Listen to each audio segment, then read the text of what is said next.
എല്ലാവർക്കും സുഖാണെന്ന് വിശ്വസിക്കുന്നു. Bank account ഉള്ള ആളുകൾ, പ്രത്യേകിച്ച് ബാങ്ക് അക്കൗണ്ടുകളിലേക്ക് സർക്കാർ സഹായങ്ങളായിട്ടുള്ള പെൻഷൻ, അതുപോലെ തന്നെ PM കിസാൻ സമ്മാൻ നിധി തുടങ്ങിയിട്ടുള്ള ആനുകൂല്യങ്ങൾ കിട്ടുന്ന ആളുകൾ ശ്രദ്ധിക്കേണ്ട ഏറ്റവും പ്രധാനപ്പെട്ട അറിയിപ്പുകളാണ് ഈ ഒരു വീഡിയോ നിങ്ങളുമായി പങ്കുവെക്കുന്നത്. വീഡിയോയുടെ വിശദാംശങ്ങളിലേക്ക് കടക്കുന്നതിന് മുമ്പ് കൂടുതൽ ആളുകളിലേക്ക് ഇൻഫർമേഷൻ എത്താൻ ഷെയർ ചെയ്യുക, ലൈക്ക് ചെയ്യുക, ഫേസ്ബുക്കിലൂടെ കാണുന്ന ആളുകൾ ഫോളോ ചെയ്യുക. വീഡിയോയുടെ വിശദമായ വിവരങ്ങളിലേക്ക് വരാം. രാജ്യത്ത് ഈ ഏപ്രിൽ മാസം മുതൽ എല്ലാ ബാങ്കുകളിലും വിവിധ തരത്തിലുള്ള മാറ്റങ്ങളാണ് ഉണ്ടായിട്ടുള്ളത്. ഈ ഒരു സാഹചര്യത്തിൽ ബാങ്ക് അക്കൗണ്ടുകളിലേക്ക് സാമൂഹ്യ സുരക്ഷാ ക്ഷേമ പെൻഷൻ വാങ്ങുന്ന ആളുകൾ, അതുപോലെ തന്നെ PM കിസാൻ സമ്മാൻ നിധി ഉൾപ്പെടെയുള്ള ആനുകൂല്യങ്ങൾ, തൊഴിലുറപ്പ് വേതനം ഇവയെല്ലാം ലഭിക്കുന്ന ആളുകൾ ശ്രദ്ധിക്കേണ്ട ഏറ്റവും പ്രധാനപ്പെട്ട കാര്യമാണ് ബാങ്കിലെ ബാലൻസിനെ സംബന്ധിച്ച്. പല സാധാരണക്കാരും ആദ്യം എടുക്കുന്നത് സീറോ ബാലൻസ് അക്കൗണ്ട് ആയിരിക്കും. അതായത് നമുക്ക് ആവശ്യത്തിന് ലഭിക്കുന്ന സർക്കാർ സഹായങ്ങൾ, ഏറ്റവും തുച്ഛമായിട്ടുള്ള പണം മാത്രമാണ് നമുക്ക് ലഭിക്കുന്നത്. അത് മുഴുവൻ നമ്മുടെ ആവശ്യത്തിന് എടുക്കാറുണ്ട്. സീറോ ബാലൻസ് അക്കൗണ്ട് ആയതുകൊണ്ട് തന്നെ അതിന് ഇതുവരെ യാതൊരു പ്രശ്നവും ഉണ്ടായിരുന്നില്ല. എന്നാൽ ആ ഒരു തീരുമാനം വിവിധ ബാങ്കുകൾ മാറ്റിയിട്ടുണ്ട്. മിക്കവാറും ബാങ്കുകളെല്ലാം സീറോ ബാലൻസ് അക്കൗണ്ട് ഒഴിവാക്കി പകരം സേവിങ്സ് അക്കൗണ്ടുകളിലേക്ക് അത്തരം അക്കൗണ്ടുകൾ മാറ്റുകയും മിനിമം ബാലൻസ് അക്കൗണ്ടിൽ സൂക്ഷിച്ചിട്ടില്ല എങ്കിൽ പിഴ ഈടാക്കും എന്നും പറഞ്ഞിട്ടുണ്ട്. ആ ഒരു കാരണം കൊണ്ട് തന്നെ പല ആളുകൾക്കും അടുത്ത മാസം മുതൽ അക്കൗണ്ടിൽ നിന്നും, നിങ്ങളുടെ ബാങ്ക് അക്കൗണ്ടുകളിലേക്ക് വരുന്ന പണത്തിൽ നിന്നും ചെറിയൊരു തുക ഫൈനായിട്ട് പിടിക്കാൻ സാധ്യതയുണ്ട്. അപ്പോൾ ഇത് ഒഴിവാക്കാൻ നമ്മൾ ചെയ്യേണ്ട ഏറ്റവും പ്രധാനപ്പെട്ട കാര്യം, എത്രയാണോ നിങ്ങളുടെ ബാങ്ക് ബാലൻസ് സൂക്ഷിക്കേണ്ടത്, മിനിമം ബാലൻസ് സൂക്ഷിക്കേണ്ടത് എന്നുള്ളത് ബാങ്കുമായി ബന്ധപ്പെട്ട് മനസ്സിലാക്കുകയും അത്രയും തുക ബാങ്കിൽ സൂക്ഷിക്കുകയും വേണം.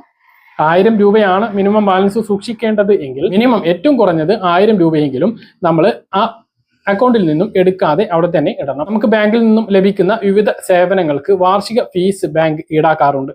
അതായത് ATM സേവനങ്ങൾക്ക് വിവിധ ബാങ്കുകളിൽ വ്യത്യാസമുണ്ടാകും. എന്നാലും ഏകദേശം 300 രൂപക്ക് മുകളിലായിട്ടുള്ള ഒരു ചാർജ് പിടിക്കാറുണ്ട്. അതുപോലെ തന്നെ മൊബൈലിലേക്ക് വരുന്ന SMS-കൾക്കും വിവിധ ചാർജുകൾ പിടിക്കാറുണ്ട്. ശരാശരി 50 രൂപയോളമാണ് അതിന് ഈടാകാറുള്ളത്. ഇതെല്ലാം നമ്മുടെ മിനിമം ബാലൻസിൽ നിന്നുമാണ് പിടിക്കാറുള്ളത്. അത് പിടിച്ചു കഴിഞ്ഞാൽ നമ്മുടെ അക്കൗണ്ടിൽ പണം കുറയും.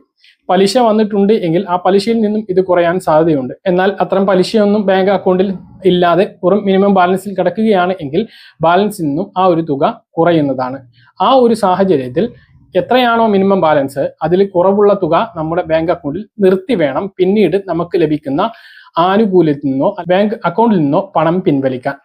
അല്ല എങ്കിൽ ഫൈന് ഈടാക്കുന്ന സാഹചര്യം ഉണ്ടാകും. എല്ലാവരുടെയും കാര്യമല്ല, പല ബാങ്കുകളും ഇപ്പോഴും സീറോ ബാലൻസിൽ നിർത്താൻ അവസരം ഒരുക്കുന്നുണ്ട് എന്നാണ് പറയുന്നത്. അപ്പൊ നിങ്ങളുടെ ബാങ്ക് ഏതാണോ അതിലൊന്ന് ബന്ധപ്പെടുക. ഇപ്പോൾ SBI പറഞ്ഞിട്ടുള്ളത് മിനിമം ബാലൻസ് അക്കൗണ്ടുകൾ താൽക്കാലികമായി നൽകിയതാണ്, അത് സേവിങ്സ് അക്കൗണ്ടിലേക്ക് മാറ്റണം എന്നുള്ളതാണ്. അപ്പൊ നിങ്ങളുടെ ബാങ്ക് ഏതാണോ ആ ബാങ്കുമായിട്ടൊന്ന് ബന്ധപ്പെടുക, എങ്ങനെയാണ് കാര്യങ്ങളെന്ന് മനസ്സിലാക്കുക, എത്രയാണോ മിനിമം ബാലൻസ് സൂക്ഷിക്കേണ്ടത് അത് സൂക്ഷിക്കുക. എന്നാൽ മാത്രമേ PM കിസാൻ സമ്മാൻ നിധി, പെൻഷൻ ഉൾപ്പെടെയുള്ള ആനുകൂല്യങ്ങൾ ലഭിക്കുമ്പോൾ നമുക്ക് നഷ്ടപ്പെടാതെ ഇരിക്കുകയുള്ളൂ എന്നുള്ള കാര്യം കൂടി ഓർമ്മിപ്പിക്കുന്നു. മറ്റൊരു പ്രധാനപ്പെട്ട കാര്യം, PM കിസാൻ സമ്മാൻ നിധി ഇനി എന്ന് ലഭിക്കും എന്നുള്ളതാണ്. ഏപ്രിൽ, മെയ്, ജൂൺ, ജൂലൈ മാസത്തെ തുകയാണ് നമുക്ക് ലഭിക്കേണ്ടത്. അത് ജൂൺ മാസത്തിന്റെ അവസാന ആഴ്ചകളിലായിട്ട് ആ ഒരു തുക എത്തിച്ചേരുന്നതാണ്. കഴിഞ്ഞ ഗഡുക്കൾ വരെ കിട്ടിയിട്ടുള്ള ആളുകൾ ഒരു കാര്യവും ഇനി ആ ഒരു തുക ലഭിക്കുന്നതിന് വേണ്ടി ചെയ്യേണ്ടതില്ല.